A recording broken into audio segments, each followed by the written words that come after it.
Welcome to Beyond the Press Release and Production of Gorcom, in which we take the time with small cap executives about what's going on at their companies. Today, I'm going to give you 7 million reasons to love this interview with Eden Patterson. He's a CEO of Plurilock Security, trades in Canada under the stock symbol PLUR, for friends in the US under PLCKF. To understand the company, it's probably not too difficult from the name, but here are the facts. The global cybersecurity market is forecast to grow to $345 billion by 2026 for obvious reasons. We're all online and so are the bad guys. Until now, most people think of firewalls, passwords, biometrics, things like that, and two-factor authentication when it comes to cybersecurity. But the bad guys are still winning because cybercrime did $6 trillion in 2021, and by 2025 is going to be over 10.5 trillion. That's trillion with a T. Plurilock, and you're going to see from the numbers they put out in Q1 and from a Gartner selection in one of their key reports, is bringing an entirely different and exciting approach to cybersecurity, authenticating our identity using our behavioral biometrics, right? So behavioral biometrics, essentially, this is really low example, but real base case example, but helps everybody understand at home, is the way you type on your keyboard, the way you move your mouse. And that creates an identity signature that's completely unique to you, like a digital key. So that's what Plurilock, to understand a basic example, that's the foundation of Plurilock's security. Now, more than just lip service, 2021 revenues for the full year were $36 million. Q1 revenue here for 2022, 6.9. That's why I called 7 million great reasons. Let's call that $7 million in revenue. All sorts of awards, all sorts of orders from some of the biggest entities out there, from government to the military, on and on. So they're doing great things and knocking it out of the park. Ian, welcome back to the show, my friend. George, it's good to be back, and I appreciate the that verbose introduction. You know, it's good to kind of stop for a minute and reflect and say, hey, we got a lot done in 2021. So I appreciate you bringing folks up to speed on that. Yeah, and it's good for them to know, because look, George Com Security, I can say I'm in cybersecurity. Look at me, but I'm just talking the talk, but you guys are walking the walk. And two things we're going to talk about today is the numbers, Q1 that you put out just recently. They're great. And the fact that Gartner, a lot of people may not know what Gartner is, but we're going to talk about them in a second. You've been selected by them in one of their biometric authentication, in their biometric authentication report, and gives great validation from a really, I mean, I've been following Gartner since the .com days when I first got into this. So when I saw that, I said, holy moly. Let's first talk about the revenue. I'm going to call it 7 mil because it's 6.953. I'm going to round it up to 7 million. How happy are you with the Q1 performance?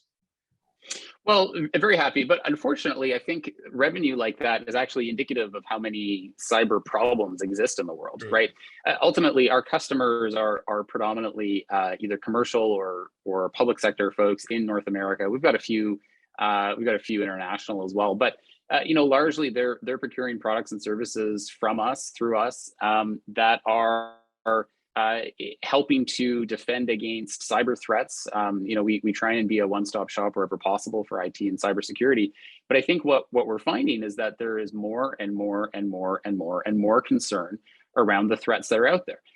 Certainly, the ransomware threat has been monstrous over the last couple of years. We saw some very high-profile breaches, like the Colonial Pipeline attack, which feels like it was a decade ago, but it's actually still pretty recent. In which really shook up the market.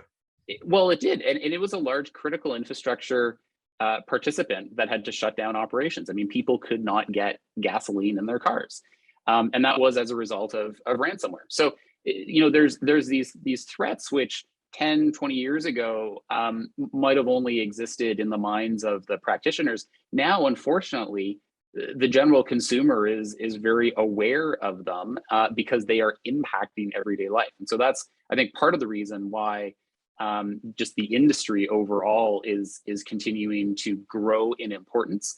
And it's certainly why we're focused on it. Does it also show, to me, it clearly demonstrates this.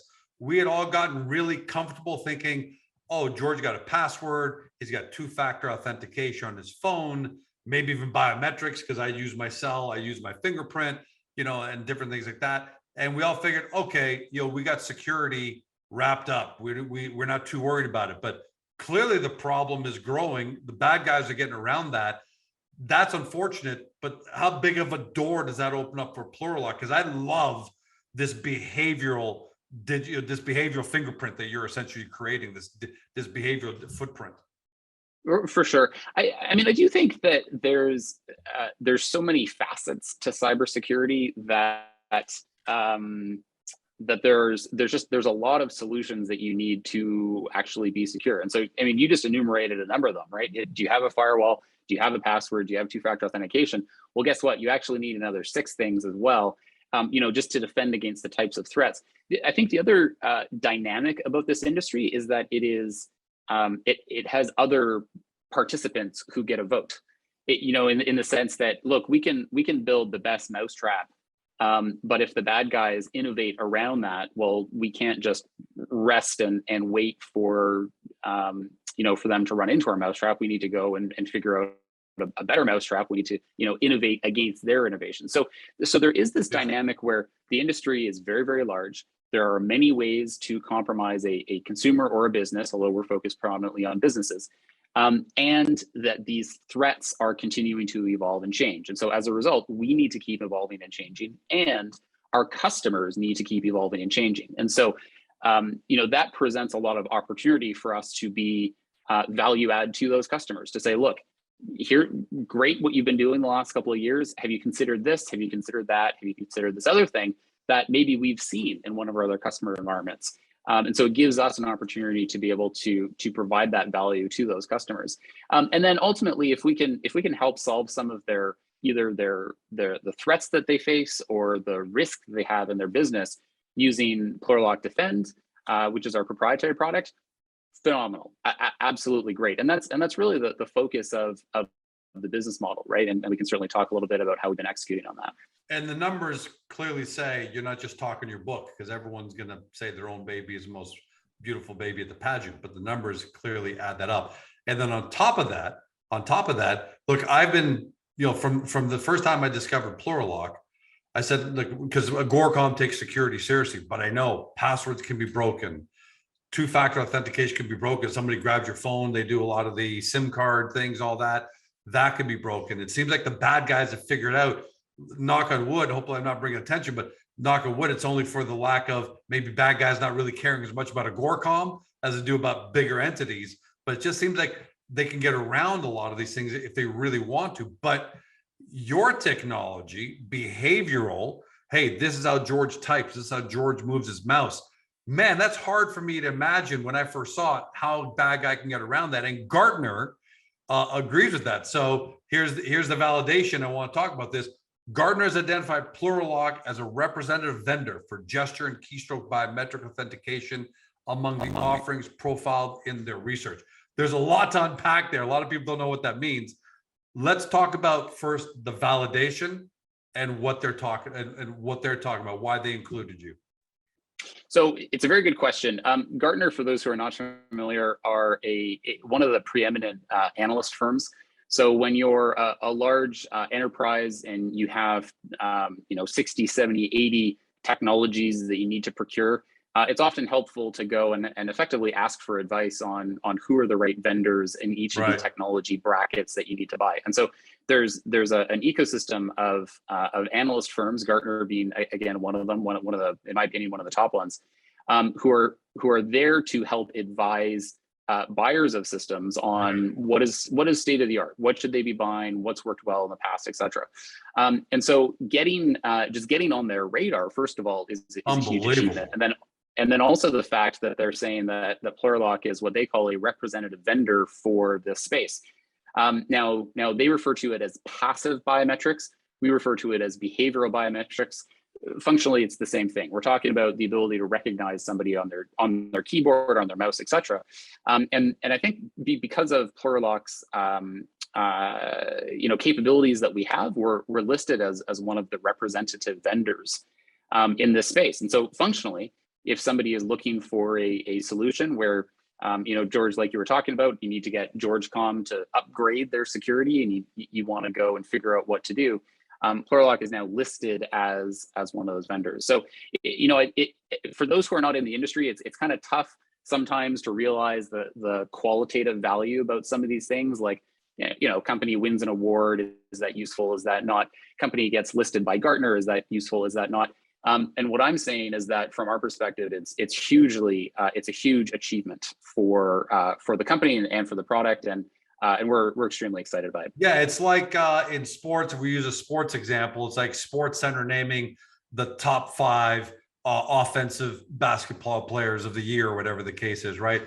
So because people are always arguing and debating, is it this guy, is it this guy, is it that guy, is it that guy? People don't know. So you have an objective third party like Gartner that has always and has had this reputation for at least 25 years that I've been around, and maybe even longer.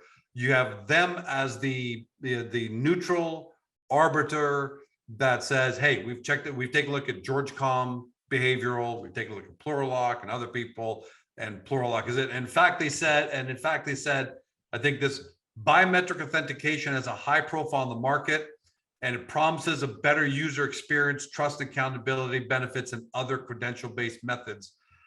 Enables passwords, authentication alone or combined with other, and enables all these combined or with other methods. So they're really saying there that you need the behavioral biometric authentication to work in tandem with all these. Correct. Yes. And as I say, this is something that we've been working on for a little while. So we're very excited. I mean, it's one more step in the journey, right? I think if we again kind of frame this in context, 2021 for us was a huge building year. We got a lot done. This is now one of the kind of earlier data points in 2022. So I think that we're starting to plot a bit of a trend. That's sort of how we're thinking about it internally, is that we're ticking off these items that we had hoped to achieve. We're able to do them, and we're really excited about what the future has to hold. Man, it's incredible to listen to you, Ian, because to you, anybody watching or listening to this sounds like, yeah, we had some check boxes we wanted to check off and we're getting them. But checking off, something like Gartner, that's not a check off. I mean, that's massive. I mean, and I can't express it to people at home enough how big that is to get that recognition. Another thing that happened was on May 11th, new functionality in your Plurilock Defend to basically extend your continuous identity capabilities to Amazon workspaces virtual session. So we all know what Amazon is. We got an idea, but tell us how important that is, because that happened after the queue. But how important is that to your product development? So it's very important. So Amazon Workspaces is Amazon's virtual desktop infrastructure. So in the industry, it's called VDI, and specifically, it allows you to have think of it like a virtual PC in the cloud.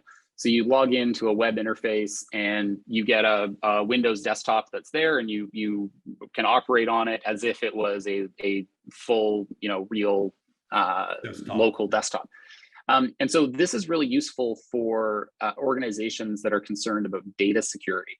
So one of the principal values of working in a virtual desktop as opposed to a physical one is that data never actually comes down to the physical device that's in front of you. So think about a snatch and grab in a Starbucks. If you're sitting in a Starbucks, you're working away on your laptop and you're working on, let's say, personal health information because you're a doctor, or let's say that you're working with tax information because you're working in financial services.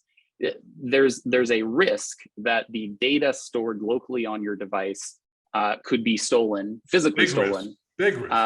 By folks just by the nature of people working remote.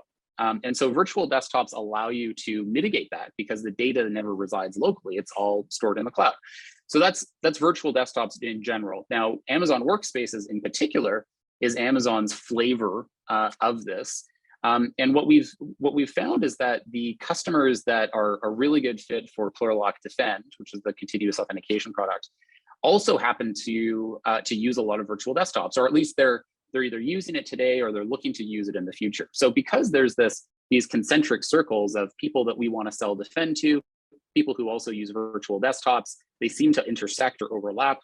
we wanted to fully support workspaces so that you could get the same protection of Plurilock Defend while you're working on that virtual desktop. And so we think of it as, imagine a tunnel from your local edge device, your local PC. You tunnel into this cloud virtual PC, and Plurilock Defend is enveloping that tunnel in our continuous identity assurance capability.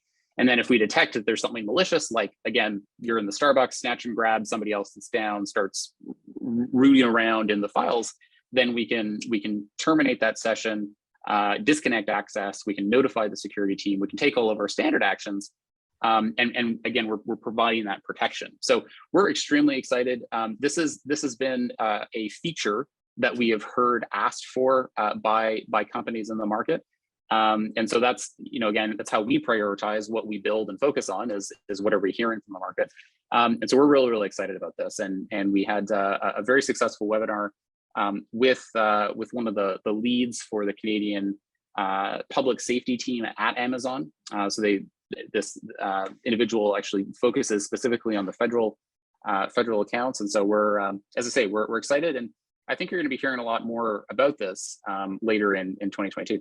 Well, I was just about to say, when you combine the Gartner validation with extending your technology stack into Amazon Workspaces virtual sessions, that seems like a match made in heaven there just in the last 30, 40 days of potential. We're ticking those boxes, George. We're ticking those boxes. I love it.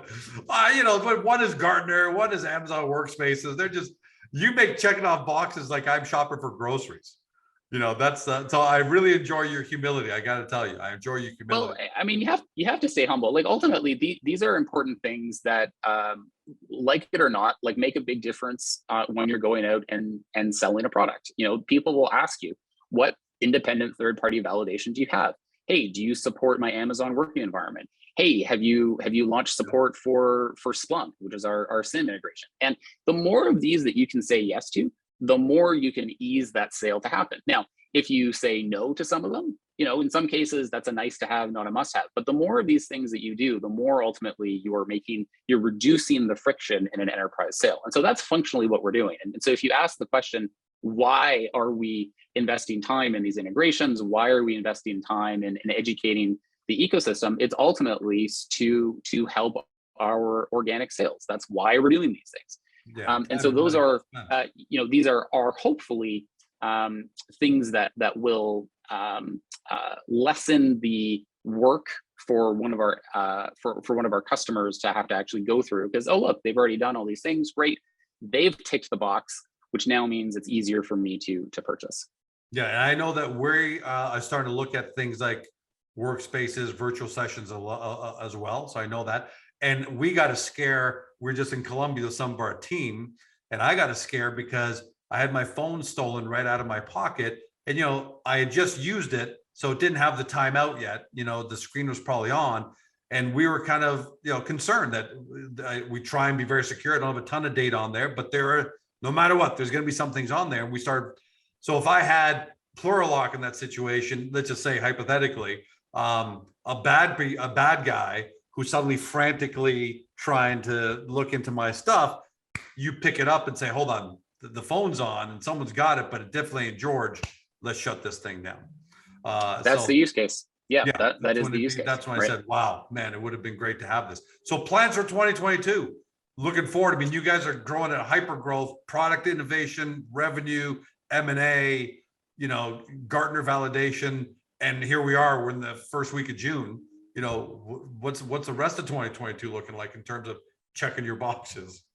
Well, yeah, I mean, hopefully we're going to check some more boxes. Absolutely. So, as a reminder, in 2021, we announced a couple of acquisitions of which we've closed on. We announced acquiring a company called Aurora in California. We also announced acquiring a company called Integra. They're based in Ottawa, speaking of the Ottawa public sector market. And so the business model for us, again, is to go out and find profitable cybersecurity and IT companies with great customers, and then look to cross-sell our high-margin products like Plurilock Defend through those. And so I hope that we are going to be very boring. I hope that we do more of the same. I don't think that there's anything earth-shattering that we want to do that diverges too much from that strategy. I hope that we can be boring. I hope that we can execute on that. And along the way, we're going to have some of these wins, like Gartner, announcing support for AWS workspaces, and so on. So we're just going to keep trucking along, staying humble, and trying to create shareholder value. Well, that boring performance equates to 2021 revenue of 36.6 versus under 500 grand for the year before that. That's pretty boring growth. And your Q1, your revenue was essentially 7 mil, and that's up from 75,000 a year ago. So that's kind of boring. If you can give us that kind of boring growth and development, that would be great, Ian, going forward. But congratulations on I got to tell you, I'm sure shareholders love the revenue number, and I do as well. But to me, I absolutely love the Gartner news. For me, that's because you might just be great business guys that really grind and do great sales, and you're going to grow great. That could account for the 7 mil. But to me, when Gartner comes on board and says, hey, we've taken a look at their behavioral biometric, and they're going to be part of our report, that goes out to the whole world. And then you don't know who's reading that, and you know who's going to call you an hour from now, a day from now, a week from now, a month from now, and say, hey, Ian, get your team in here. We want to look at you. So that's really excites me, because that can really blow up growth. But congrats, my friend. And I know you're in Arizona on more business. People should know that. So good luck over there. And by the way, for everybody at home, we know sometimes that because Plurilock is brand new, sometimes you're wondering, I can't get my head around this behavioral biometrics. Next time we see each other, Ian, next couple of weeks, we're going to be doing a Beyond the Deck. So we're actually going through your deck and showing people visually. Seeing is believing. So everyone should look out for that as well. But in the meantime, thanks for joining us today, Ian. George, I appreciate it. Thank you. For everybody at home, you've been watching, or if you've been listening by podcast on Spotify, Google, Apple, your favorite podcast platform, to Ian Patterson, CEO of Plurilock Security, PLUR in Canada, PLCKF in the US. And of course, to start your due diligence, step one, get to the company's profile page on Agoracom, because there are all these moving parts. So we do a good job in laying it out in terms that you can understand, have that foundational kind of knowledge. And then when you're ready to move forward with that, head over to the Plurilock site, do your deep dive due diligence. Hopefully today you discovered your next amazing cybersecurity company. Thanks for joining us. See you next time. Hey guys, this video is over, but don't forget to help your company by liking it and even leaving a comment below. And then don't forget to help yourself by subscribing to our channel and never missing another great Agoracom small cap video.